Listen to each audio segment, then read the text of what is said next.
Ladies and gentlemen, good morning and welcome to Skyman TV, the tallest man in Black Africa.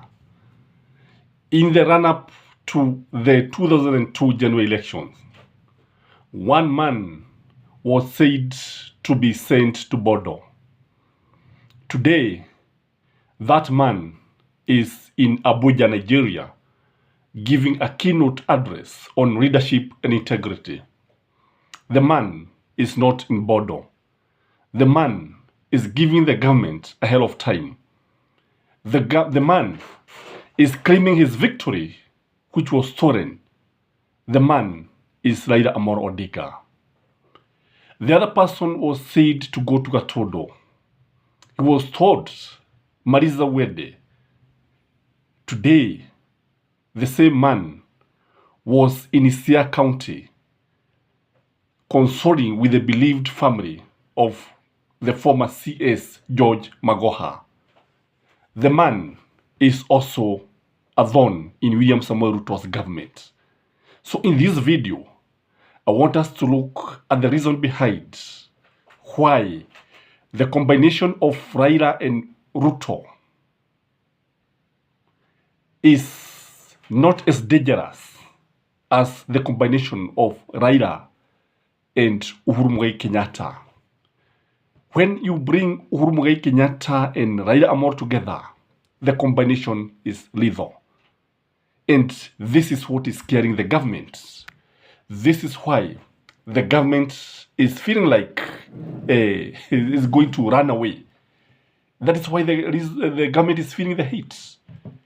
So when you look at Uhuru Muigai Kenyatta and Raila Amolo Odinga, these are people with strong systems. They are people with strong system in the government. They are people with strong system in the country. They are people with strong system in the parties, and the systems work. And when we have a system, and you see what we have, William Samoei Ruto's system is not fully established. Sasa ndio anajaribu kuweka mikakati yake ili kuona ya kwamba ameidhibiti serikali, amedhibiti utawala wake. Kwa hivyo, if you bring those two guys who control a strong system, a system of royal soldiers, a system of royal members of political parties, also a system of people who have been in government. Remember, the second prime minister of this country was none other than Raila Amolo Odinga, and the fourth president of the Republic of Kenya was none other than Uhuru Muigai Kenyatta. So when you bring the two, I'm telling you, these guys can send William Samoei Ruto out of State House very early. And that is why you see the government is rattled when Uhuru is not talking. Today, Uhuru Muigai Kenyatta answered William Samoei Ruto in a very intelligent way, and he said that there are some people who work silently, they don't talk, their work talk for them. There are others who shout at the mountain tops and they don't do anything. And he gave an example of magoha. Magoha is one person ambaye kazi yake ilikuwa inazungumza, kazi yake ilikuwa inamtetea. Lakini unapoangalia William Samoei Ruto and Rigathi Gachagua, kila wakati tunaona wakiongea, lakini hakuna kazi ambayo wanafanya. And this, in my view, was very, very intelligent of Uhuru Muigai Kenyatta. The other thing is that these two guys can attract sympathy. Do you think, for instance, William Samoei Ruto can dare to arrest Uhuru Muigai Kenyatta or arraign him in court? To think he can do the same to Raila Amolo Odinga? So if we try this, the guys will attract sympathy. Raila Amolo Odinga will attract bitterness and sympathy. And the combination of bitterness and sympathy is very lethal.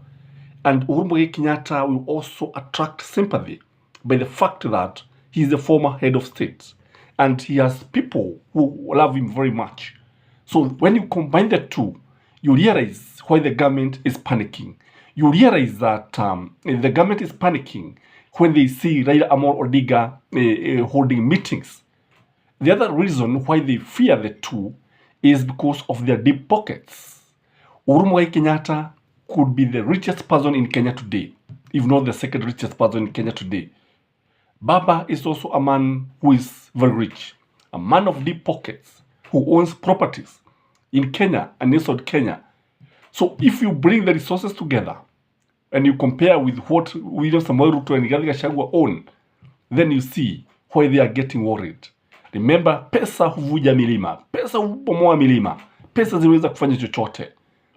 And that is why ukiangalia utaona kwamba wale matajiri, wale mabwenyenye, wale watu ambao wanamuunga mkono Raila Amolo Odinga, they are also scaring William Samoei Ruto.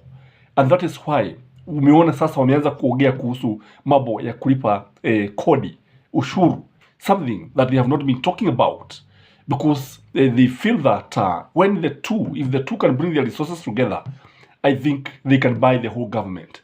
They can buy everybody in this country. The other reason why the combination of the two is lethal is that when you now bring Kalonzo Musyoka, you bring Kalonzo Musyoka in the combination, then you can see why William Samoei Ruto is having sleepless nights. He is having sleepless nights because of the combination of these two guys. And now when you add Kalonzo there, na leo tuliona Uhuru Muigai Kenyatta akimwambia Kalonzo Musyoka, leave these guys, wachana nao, wataongea watachoka, they have nothing to tell Kenyans. And these were comforting words. And Kalonzo Musyoka also castigated William Samoei Ruto's government, and he told them, stop harassing the former head of state. This is not occurring well. And this is something that William Samoei Ruto must be very careful when dealing with these three guys, because they are guys who can antagonize him, and they can make his presidency very, very difficult. Na hii ndio sababu unaona katika mataifa ambayo yameendelea, unaona kwamba former presidents rarely talk. Former presidents rarely come in public. Wamenyamaza. And the president in office rarely talk about them, rarely attack them, kwa sababu wanajua ni watu ambao wanaweza kuleta mambo mengi sana. Again, something that is scaring William Samoei Ruto is that he knows that the Kikuyu support is very fragile. If they betrayed their own, if they betrayed Uhuru Muigai Kenyatta, who is William Samoei Ruto, who is not one of their own, ikiwa waliweza kumsaliti Uhuru Muigai Kenyatta, na sasa William Samoei Ruto ni nani? So these people are very slippery, and anytime their loyalty can be shifted back to Uhuru Muigai Kenyatta and even to Kalonzo Musyoka. So that is why you see the government being rattled. That is why you see government having crisis meeting here and there. That is why you see government employing all the propaganda machine. And that is why you see Dennis Itubi akiwa pale kila wakati kijaribu kujibu na kuonyesha watu, divert the people's attention. Again, when you look at Kalonzo Musyoka, who has been a diplomat, when you look at Kalonzo Musyoka, who has been involved in peacekeeping missions, when you look at Raila Amolo Odinga and Uhuru Muigai Kenyatta, these guys have international networks. And I don't think there is any other politician in Kenya who can have the international network in almost corners of the world, like the three gentlemen. The three gentlemen are known to have connections all over. They are friends to European presidents, even American president, even China. Ukiliganisha na William Samoei Ruto. William Samoei Ruto, when it comes to international community, he is not very much known. Sasa ndio anajaribu kujulikana. Hajajulikana sana kama hao watatu. So that is why you see William Samoei Ruto having sleepless night. That is why you see Kenya Kwanza wakifyata mkia, wakiogopa sana wakati ambapo wana hii mikutano ikifanywa na wakisikia kwamba Uhuru Muigai Kenyatta anaweza kuwa pale. So when you combine the three, then you can see why William Samoei Ruto has all the reason to get worried. Again, you remember the post-election violence, and you remember how Uhuru Muigai Kenyatta contributed kuhakikisha kwamba hivi vita vya kabila vimekomeshwa. Wakati Wakikuyu walikuwa na furushwa kule Rift Valley na Wakalenjin, wakati vita vilikuwa vimeshamiri, wakati ambapo Wakikuyu walikuwa na chinjwa kama buzi na kondoo, wakati ambapo binadamu walibadilika na kuwa wanyama wasio na mikia mirefu na manyoya marefu kule Rift Valley na kuwavamia Wakikuyu. You remember what happened? Uhuru Muigai Kenyatta stepped in and helped the Kikuyus to stop and to defend them because of what was happening. Akatoa pesa zake, pesa ambazo ziliwasaidia sana waathiriwa vita vya kikabila, akajaribu na hata kuwaleta katika sehemu za kuwahamisha kutoka kule, and that is why you see William Samoei Ruto's government wakiogopa, kwa sababu unajua this is a man of influence, this is a man who is a mobilizer. And again, when now you combine the gift of the gabs of Kalonzo Musyoka, Raila Amolo Odinga, and Uhuru Muigai Kenyatta, then that is why you see there are people who can convince people very easily. There are people who can mobilize people very easily. And that is by the way, the government has all the reason to get worried. Even if you are William Samoei Ruto, by the way, you'll be scared by these guys, because this is like another government that it's only that thing that is there, that they are not in office, but it's like another government. The guys have a lot of influence. The guys are very, very influential. Again, when you look at their age, especially the age of Uhuru Muigai Kenyatta and Kalonzo Musyoka, all said and done, these guys have a lot of energy. And of late, you have realized that Raila Amolo Odinga is coming out kama kijana tu. Mtu ambaye ana nguvu sijui zimetoka wapi. Mtu ambaye anaongea kama simba. Anaguruma kama simba.